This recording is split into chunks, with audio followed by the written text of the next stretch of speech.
मनोज मुस्कुराकर बोला, अगर मैं रख लेता तो हर बार ये गेंद मुझे याद दिलाती कि ये मेरी नहीं है और वो बोझ मैं सह नहीं सकता। ये सुनकर मुखिया का बेटा चुप हो गया, लेकिन उसने मनोज की सच्चाई की दाद दी। गरीबी इतनी थी कि कई बार घर में खाना भी नहीं बनता था।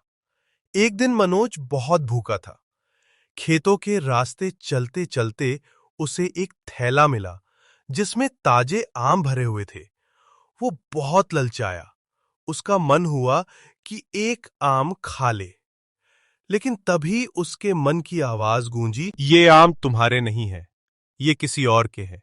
अगर तुम इसे खाओगे तो ये चोरी होगी। मनोज ने थैले को उठाया और गांव में आवाज लगाई, किसका थैला खो गया है? इसमें आम है।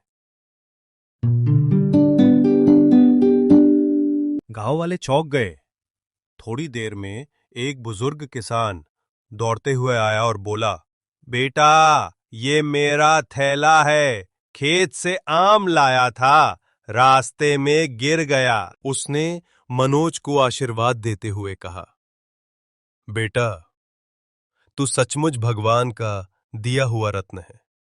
आजकल कौन ऐसा है जो भूख के बावजूद किसी और का सामान लौटा दे? मनोज मुस्कुराकर बोला, चाचा, अगर मैं आपका आम खा लेता तो मेरी भूख तो मिट जाती, लेकिन मेरा दिल हमेशा भूखा रहता। ये सुनकर सबकी आंखें भर आईं। धीरे धीरे मनोज की ईमानदारी की चर्चा पूरे गांव और आसपास के कस्बों में फैलने लगी।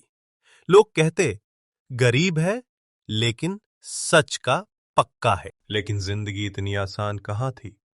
गरीबी के कारण कई बार उसे स्कूल छोड़कर मजदूरी करनी पड़ती, फिर भी वो पढ़ाई से जुड़ा रहा। एक दिन कस्बे के एक बड़े व्यापारी की दुकान से बहुत कीमती पर्स खो गया।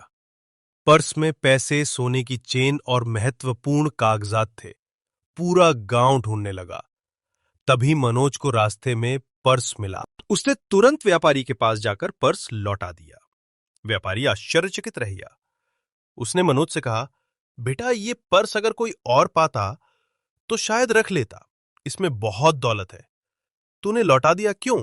मनोज ने बड़ी मासूमियत से कहा, साहब, ये आपका है, इसे रखकर मैं अमीर तो बन जाता लेकिन बेईमान कहलाता, और मेरे लिए ईमानदारी सबसे बड़ी दौलत है।